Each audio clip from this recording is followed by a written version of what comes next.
रमेश का गांव में ढाबा था। इस ढाबे को उसका पूरा खानदान संभालता था। उसकी बीवी पराजक्ता और बेटी मीना खाना पकाया करती थी और वो और उसका बेटा शुभम खरीदारों को संभालता था। लेकिन गांव में उनका ढाबा कुछ खास चल नहीं रहा था, इसलिए रमेश परेशान था। प्राजक्ता, ऐसे कैसे चलेगा? हमारे गांव के ज्यादातर लोग शहर चले गए हैं। दिन ब दिन हमारी आमदनी कम होती जा रही है। अभी मीना की शादी के लिए भी पैसे इकट्ठे करने होंगे। आप फिक्र मत कीजिए, ऊपर वाला है, वो हमारी जरूर मदद करेगा। हाँ, अब उनसे ही उम्मीद है। हम तो अपनी पूरी कोशिश कर रहे हैं। रमेश और पराजक्ता की गुफ्तगू उनके बेटे शुभम ने सुन ली और वो सोचने लगा, मुझे कुछ भी करके अम्मा अब्बा की मदद करनी होगी। और ऐसे ही सोचते सोचते वो चलते चलते दरिया के पास आ गया। शुभम का गांव एक दरिया के किनारे था और यही दरिया उसके गांव को कई और गांव से जोड़ा करती थी। शुभम अपनी कश्ती में बैठ गया और चप्पू चलाने लगा। अब्बा कह रहे थे कि हमारे गांव के ज्यादातर लोग शहर जा चुके हैं, लेकिन आसपास के गांव में तो लोग हैं ना। हम अपना खाना उन्हें फरोख्त कर सकते हैं, लेकिन कैसे?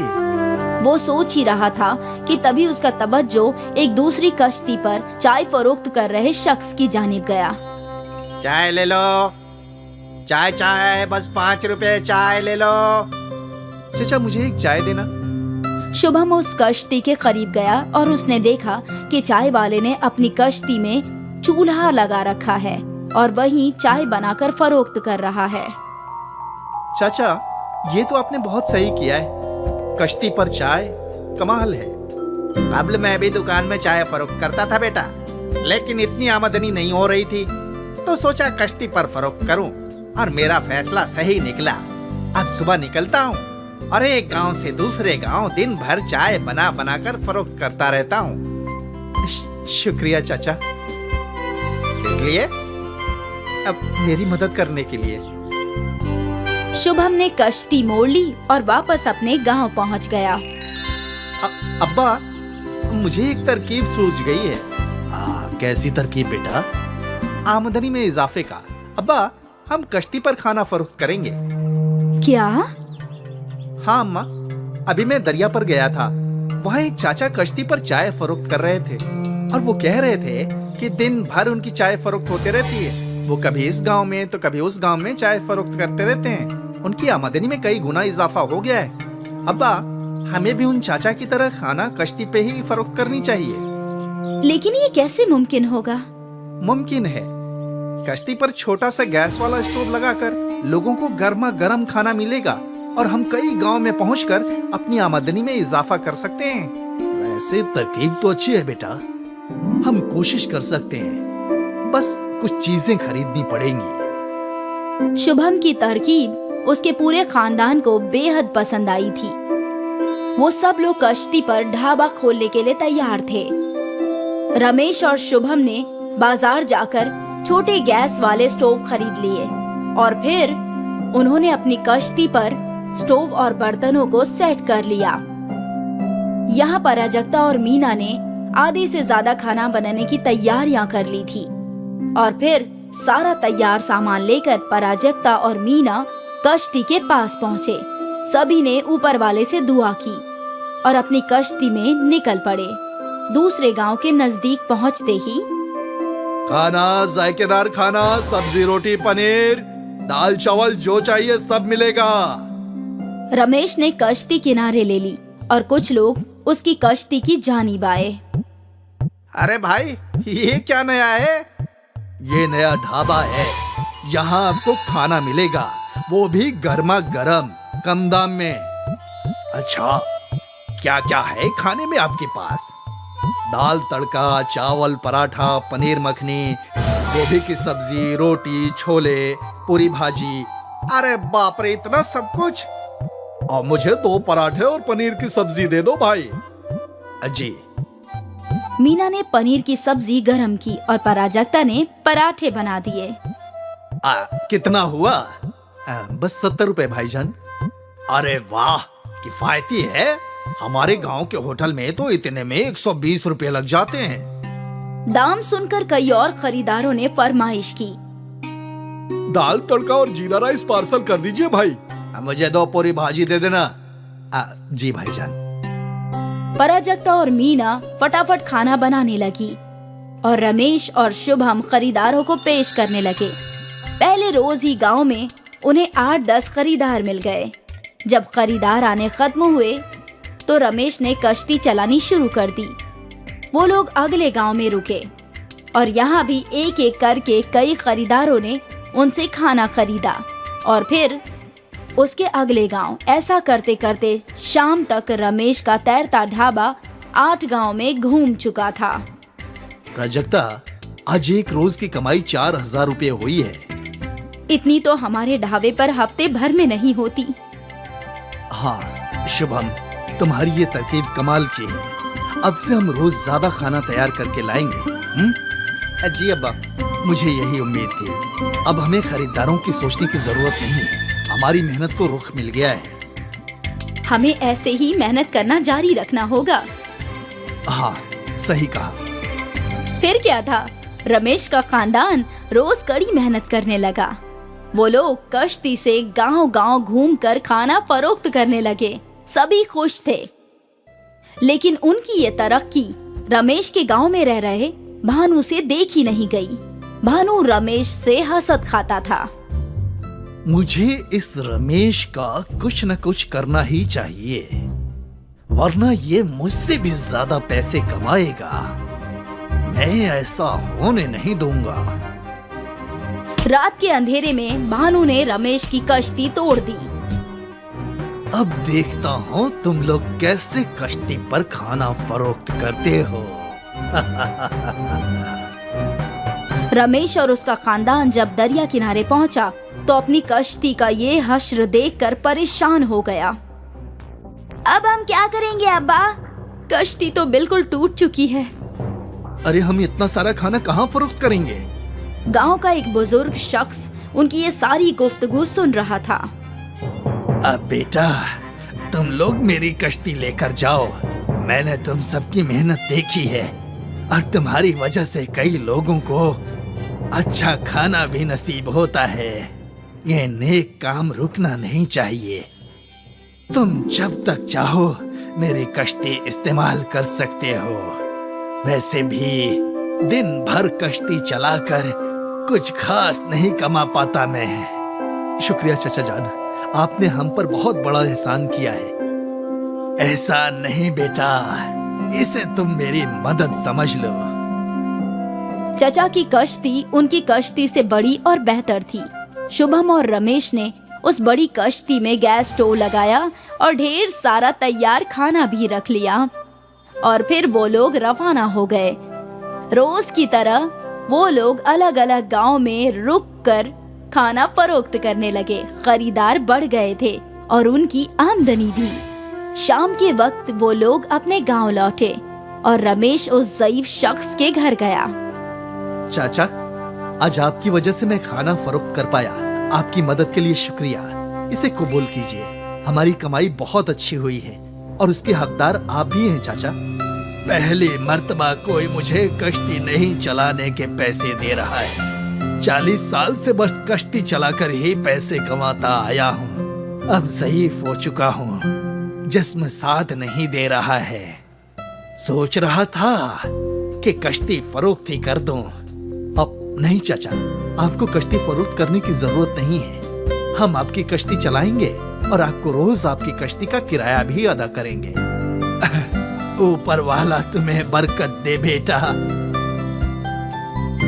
बुजुर्ग शख्स ने रमेश को कश्ती देकर उसकी मदद की और रमेश ने बुजुर्ग शख्स को रोज किराया अदा करने की बात करके उनकी मदद की और ऐसे ही मदद का ये सिलसिला चलता रहा। और शायद इसी नेक दिली की वजह से दिन ब दिन रमेश के तैरते ढाबे की आमदनी में इजाफा होता जा रहा था। और ये देखकर भानु तिलमिला गया। वो रमेश का बुरा करना चाहता था, लेकिन अनजाने में उसने ही रमेश का भला कर दिया।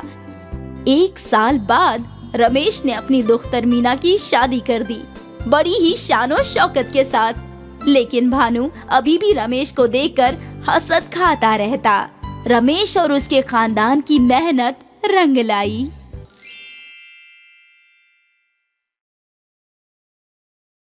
सुधा जी के बेटे के इंतकाल के बाद उनकी बहू गायत्री ने ही घर की सारी जिम्मेदारी संभाली थी। गायत्री तालीम याफ्ता नहीं थी, लेकिन मेहनती थी।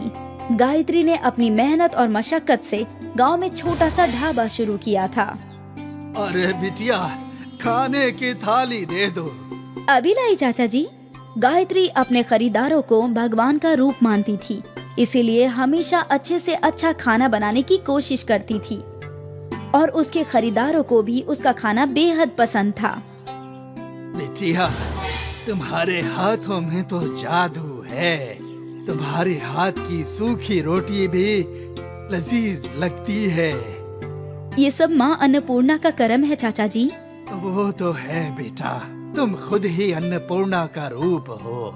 कहाँ चाचा जी, मैं तो उनकी एक छोटी सी भक्त हूँ। वो तो बहुत बड़ी हैं। दुनिया भर का पेट भरने वाली माँ अन्नपूर्णा बेमिसाल हैं। गायत्री माँ अन्नपूर्णा की अकीदमंद थी, इसीलिए उसने अपने ढाबे का नाम भी अन्नपूर्णा ढाबा रखा था। वो रोज सुबह कब्ल माँ अन्नपूर्णा की इबादत करती थी, उसके बाद ही खाना बनाना शुरू करती थी। अरे बेटी गायत्री। जी अम्मा। मुझे कुछ खाने को दे दो ना, आज मेरे पास पैसे नहीं है। कल मेरा बेटा शहर से आएगा तो तुम्हें पैसे अदा कर दूंगी। कोई बात नहीं अम्मा जी, आप पैसे नहीं भी देंगी तो भी चलेगा। गायत्री ने फौरन उस ज़ईफ खातून को खाना ला कर दिया। ऊपर वाला तुम्हें बरकत दे। आए दिन गायत्री किसी न किसी की मदद करती थी, बिना अपने मुनाफे की फिक्र किए। लेकिन सुधा जी हिसाब किताब की पक्की थी। अरे गायत्री, इस महीने कारोबार कम हुआ है क्या? नहीं सासू अम्मा, तो यहाँ हिसाब में 1000 कम दिखा रहा है। अरे हाँ, याद आया, वो चाची है ना, उनके घर कोई नहीं था तो मैंने उन्हें मुफ्त में खाना खिलाया। ओह मेरी देवी अन्नपूर्णा, उस चाची का बेटा शहर में बड़ा अफसर है, उन्हें क्या जरूरत पड़ गई मुफ्त में खाना खाने की? सासू माँ, उनका अपने बेटे से झगड़ा हो गया है, वो उन्हें पैसे नहीं भेज रहा। अब आखिर इस उम्र में वो भूखी रहे, ये अच्छी बात है क्या? इसलिए मैंने उन्हें कह दिया कि वो रोज मेरे ढाबे पर मुफ्त में खाना खा सकती हैं। ठीक है, लेकिन और किसी को मुफ्त में मत खिलाना। एक और बात बताना भूल गई, कभी कभी रामू काका के घर कोई नहीं होता तो वो भी चले आते हैं। ठीक है, तू बहुत भोली है। ये शातिर गांव वाले तुम्हें लूट रहे हैं और तू समझ ही नहीं पा रही। देवी अन्नपूर्णा की ख्वाहिश के मुताबिक सबको खाना मिल रहा है। तू और तेरी देवी अन्नपूर्णा, अब वही हमारी नैया पार लगा सकती हैं। सुधा जी को लगता था कि उनकी बहू गायत्री को गांव वाले बेवकूफ बना रहे हैं, लेकिन गायत्री को इल्म था कि वो जो भी नेक काम कर रही है वो देवी माँ की ही ख्वाहिश थी। बादलों के ऊपर देवी माँ अपने भक्त को देखकर मुस्कुरा रही थी। तभी नारद मुनि वहाँ हाजिर हुए।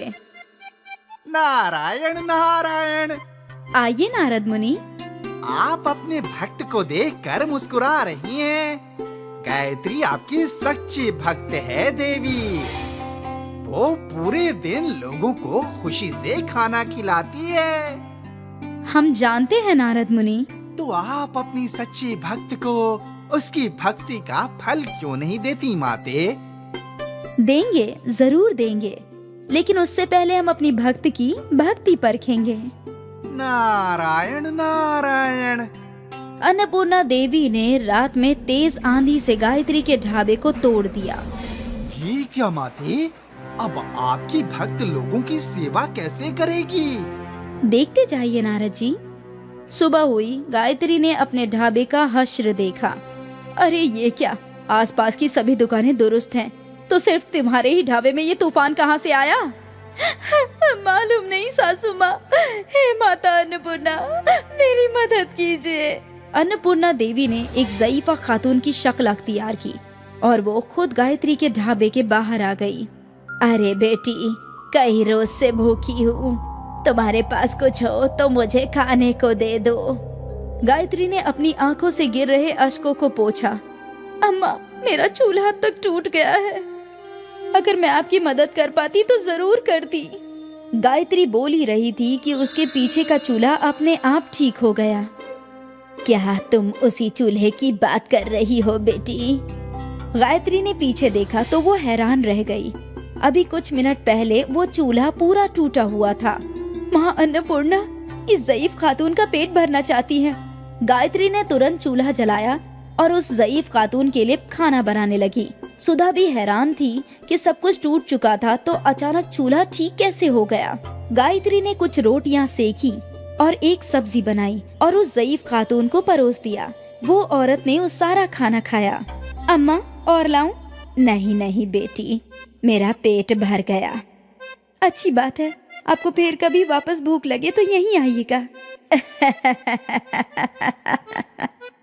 वो ज़ईफ खातून हंस पड़ी और अपने असली हुलिये में आ गई। माँ अन्नपूर्णा को अपने रूबरू देखकर गायत्री और सुधा दोनों उसके कदमों में गिर गए। हे माँ, मेरा जीवन धन्य हो गया माँ। और तुम्हारी जैसी भक्त पाकर मैं भी धन्य हो गई गायत्री। तुम मेरी सच्ची भक्त हो। तुमने हमेशा ही लोगों का पेट भरा है, इसीलिए मैं तुमसे बहुत खुश हूँ। गायत्री, मैं वरदान देती हूँ कि आज के बाद तुम्हारा ये ढाबा कभी खाली नहीं रहेगा, ना ही ये चूल्हा कभी बंद होगा, और फिर कभी तुम्हें पैसों की फिक्र करने की जरूरत नहीं पड़ेगी। तुम हमेशा लोगों का पेट भरना। जैसी आपकी इच्छा माते। गायत्री ने माँ अन्नपूर्णा से बरकतें ली और वो गायत्री को वरदान देकर वहाँ से चली गई। पल भर में गायत्री का ढाबा कब्ल से भी बेहतर बन गया। पूरा ढाबा चमक रहा था। जय माँ अन्नपूर्णा, जय माँ अन्नपूर्णा। ढाबे के दुरुस्त होते ही खरीदारों की कतार लगने लगी। गायत्री और सुधा दोनों मिलकर खाना बनाते गए और खरीदार खाते गए। उस रोज माँ अन्नपूर्णा के करम से गायत्री कई गुना पैसे कमा रही थी और अब उसने रोज मुफ्त में कई गरीबों को खाना खिलाना भी शुरू कर दिया। सासू अम्मा, आज आप मुझे नहीं रोकेंगी मुफ्त में खाना खिलाने से? हरगिज नहीं। जब माँ अन्नपूर्णा इनकी भूख मिटाना चाहती है तो मैं कौन होती हूँ इस काम में रुकावट डालने वाली। जय माँ अन्नपूर्णा। देवी माँ के करम से गायत्री के ढाबे का चूल्हा हमेशा चलता रहा और खरीदारों का पेट भरता रहा। बिना गैस और बिना लकड़ी के वो चूल्हा हमेशा जलता रहा। मीलों फासले से लोग खुद जलने वाले चूल्हे को देखने आते थे और सभी के सभी माँ अन्नपूर्णा के इस करम से खुश हो जाते थे। गोपाल और जगन दो भाई थे। गोपाल का गांव में एक छोटा सा ढाबा था और जगन शहर में एक कैंटीन चलाता था। गोपाल का ढाबा अक्सर खाली रहता था, जबकि जगन की कैंटीन हमेशा ग्राहकों से भरी रहती थी और इसी वजह से गोपाल की आमदनी बहुत कम थी और जगन की बहुत ज्यादा। गोपाल को अपनी बेटी को अंग्रेजी मीडियम स्कूल में दाखिला दिलाना था। शोभा, इस माँ भी बस 10,000 की ही कमाई हुई है। इतने कम पैसों में कैसे होगा सब? आप फिक्र मत कीजिए, सब कुछ हो जाएगा। इस बरस में राधा का अंग्रेजी मीडियम में दाखिला करवाना चाहता था। कोई बात नहीं, अगर इस साल नहीं हो पाया तो अगले साल करा देंगे। इस साल राधा सरकारी स्कूल में ही चली जाएगी। यही बात तुमने पिछले साल भी बोली थी। कैसा बाप हूँ मैं, अपनी बेटी का दाखिला भी नहीं करवा पा रहा हूँ। अब आप जानबूझ के तो ये सब नहीं कर रहे हैं ना, आपकी मजबूरी है। हौसला रखिए, आहिस्ते आहिस्ते सब ठीक हो जाएगा। उस रोज गोपाल बेहद मायूस था। उसने अपने भाई जगन को फोन लगाया। हाँ भाईजान, बोलिए। और सब खैरियत से तो है? सब खैरियत है। अच्छा सुनो, मुझे तुम्हारी मदद की दरकार है। राधा के दाखिला के लिए पैसों की जरूरत है। अब आपसे क्या छुपाऊं भाईजान, आजकल कमाई ही नहीं है। मैं यहाँ कैसे गुजारा कर रहा हूँ मैं ही जानता हूँ। अगर मुझसे हो पाता तो मैं जरूर करता। ठीक है, कोई बात नहीं, तुम अपना ख्याल रखो। जी भाईजान। जगन ने अपने बड़े भाई को सरासर झूठ बोल दिया। जगन की कमाई तो दिन दोगुनी रात चौगुनी हो रही थी, लेकिन वो खुदगर्ज था। भाईजान को लगता है कि मेरे पास पैसों का दरख्त है। जब आफत आई कॉल लगाया, पैसे पहुंच जाएंगे। अच्छा है मैंने भाईजान को झूठ बोल दिया, अब वो दोबारा मुझसे पैसे नहीं मांगेंगे। और यहाँ गांव में गोपाल सोच रहा था कि वो क्या करे। कुछ तो ऐसा करना पड़ेगा जिससे ग्राहक ज्यादा आए, लेकिन क्या करूं? वो सोच ही रहा था कि तभी उसके ढाबे के सामने दो साधु बाबा तशरीफ लाए। इतनी देर से चल चल कर बहुत भूख लगी है, लेकिन हमारे पास तो पैसे ही नहीं है और यहाँ इस गांव में किसी ने हमें भीख भी नहीं दिया। अब हम क्या कर सकते हैं? गोपाल बेहद रहमदिल था। उसने दोनों साधु बाबा को अपने ढाबे में बुलाया। आइए महाराज, तशरीफ लाइए। लेकिन बेटा, हमारे पास तुम्हें देने के लिए पैसे नहीं है। कोई बात नहीं, आपको भूख लगी है और मेरे पास खाना है। बड़े ही अमीर शख्स हो तुम। नहीं बाबा, मैं तो बेहद गरीब हूँ। इतना गरीब कि मैं अपनी बेटी का स्कूल में दाखिला भी नहीं करवा पा रहा। मेरी बेटी का दाखिला मेरे कुव्वत में नहीं है, लेकिन आपको खाना तो खिला ही सकता हूँ। आप तशरीफ रखिए, मैं अभी खाना लेकर आता हूँ। गोपाल दोनों साधुओं के लिए दाल मखनी और रोटियां ले आया। शुक्रिया बेटा। भूखे साधुओं ने नोश फरमाना शुरू कर दिया। जब उनका खाना खत्म हुआ तो गोपाल उनके पास आया। तुम बहुत ही बेलौस हो। तुम्हारी नेकी ने मेरे दिल को कायल बना दिया है बेटा। मैं तुम्हें कुछ देना चाहता हूँ, एक जादुई मंत्र। ओम अन्नपूर्णाय नमः। अब से रोज तुम दाल मखनी बनाते वक्त इस मंत्र का जाप करना और हर रोज कम से कम 10 गरीबों को खाना खिलाना। भगवान हमेशा तुम्हारा भला करेंगे। जी बाबा जी। गोपाल ने दोनों साधुओं से दुआएं खैर ली और वो साधु वहाँ से चले गए। अगली सुबह गोपाल ने अपना ढाबा खोला और सफाई की और फिर खाना बनाने की शुरुआत की। उसने दाल चढ़ाई। ओम अन्नपूर्णाय नमः, ओम अन्नपूर्णाय नमः, ओम अन्नपूर्णाय नमः। गोपाल दाल मखनी बनाते बनाते उस दिव्य मंत्र का जाप कर रहा था। जैसे ही उसकी दाल मखनी बन गई, उसके ढाबे पर ग्राहकों की भीड़ लग गई। भाईजान, दाल मखनी मिलेगी क्या? हाँ, अभी लाया। मुझे भी दाल मखनी चाहिए भाईजान। आप सब लोग तशरीफ रखिए, मैं सबके लिए दाल मखनी लाता हूँ। गोपाल जैसे जैसे दाल मखनी बनाता गया, वैसे वैसे ग्राहकों की भीड़ लगती गई। फिर दोपहर के वक्त कुछ गरीब लोगों को उसने दाल मखनी खिलाई। ऊपर वाला आपको बरकत दे। शुक्रिया भाईजान। उस रोज सुबह से शाम तक गोपाल दाल मखनी बनाता गया और ग्राहक दाल मखनी खाते गए। आज शाम को जब गोपाल ने अपना ढाबा बंद किया तो कमाए हुए पैसों को देखकर वो खुद हैरान था। एक ही रोज में 10,000 रुपये, बाप रे। वो खुशी खुशी घर गया और अपनी बीवी शोभा को सब कुछ बता दिया।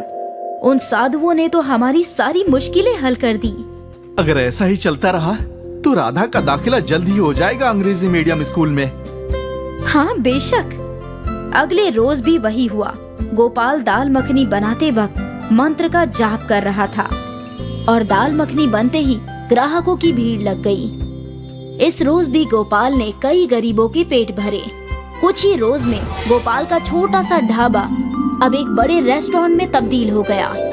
गोपाल की बेटी राधा का अंग्रेजी मीडियम स्कूल में दाखिला हो गया था और रोज गोपाल अपनी कार में राधा को स्कूल छोड़ने जाया करता था। सब कुछ अच्छा चल रहा था। कुछ माह बाद जगन गांव आया और गोपाल का घर देखकर हैरान हो गया। लगता है भाईजान को कोई कोहिनूर का खजाना मिल गया है। कुछ रोज कब्ल तक तो ये मुझसे पैसे मांग रहे थे और अब इतनी सारी शोहरत। जगन गोपाल के घर गया। अरे जगन, शोभा, देखो जगन आया है, उसके लिए कुछ नाश्ता लाओ। अभी लाई। शोभा चाय नाश्ता लेकर आई और प्लेट में काजू बादाम रखे थे। भाईजान, अगर आप बुरा ना माने तो एक सवाल करूं? मुझे इल्म है तुम क्या पूछना चाहते हो। यही ना कि इतने पैसे कैसे कमाए? हाँ भाईजान, अब ये तो अच्छे कर्मों का फल है। एक रोज मेरे ढाबे पे 2 भूखे साधु आए थे। गोपाल ने जगन को सारी कहानी बताई। आज ये जो कुछ भी है वो उस जादुई मंत्र की वजह से है। भाईजान, क्या आप मुझे भी वो मंत्र सिखाएंगे? हाँ, क्यों नहीं। अब वैसे भी तुम मेरे भाई हो, मैं तुम्हें दाल मखनी बनाना भी सिखाऊंगा और वो मंत्र भी सिखाऊंगा। फिर तो मैं भी आपकी तरह अमीर बन जाऊंगा। लेकिन ख्याल रहे, तुम्हें रोज 10 मुफलिसों को दाल मखनी खिलानी है। जी भाईजान। गोपाल जगन को अपने घर के बावर्ची खाने में ले गया। वहाँ उसने जगन को दाल मखनी बनाना सिखाया। ओम अन्नपूर्णाय नमः, ओम अन्नपूर्णाय नमः, ओम अन्नपूर्णाय नमः, ओम अन्नपूर्णाय नमः। जगन दाल मखनी बनाने की पूरी तरकीब सीख गया था। उसने अपने भाई को शुक्रिया अदा किया और फिर शहर लौट गया। उस रोज वो अपने कैंटीन में गया और दाल मखनी बनाना शुरू कर दिया। ओम अन्नपूर्णाय नमः, ओम अन्नपूर्णाय नमः, ओम अन्नपूर्णाय नमः। और साथ ही उस मंत्र का जाप भी कर रहा था। अब जल्दी ही ये सब बिक जाएगी और मुझे ढेर सारे पैसे भी मिलेंगे। जगन की दाल मखनी बनते ही ग्राहक आ गए। ये दाल मखनी देना। और मुझे भी। जगन खुश था कि दाल मखनी बनते ही ग्राहक आ गए, लेकिन फिर उसकी कैंटीन पर कुछ गरीब आए। भाईजान, कई रोज से कुछ खाया नहीं है, कुछ खाने को दे दो। अरे हट भिखारी, कैंटीन खुला नहीं किया जाते हैं, दफा हो यहाँ से। जगन ने उस गरीब बच्चे को डांट फटकार कर भगा दिया और उसके साथ उसके ग्राहक भी भाग गए।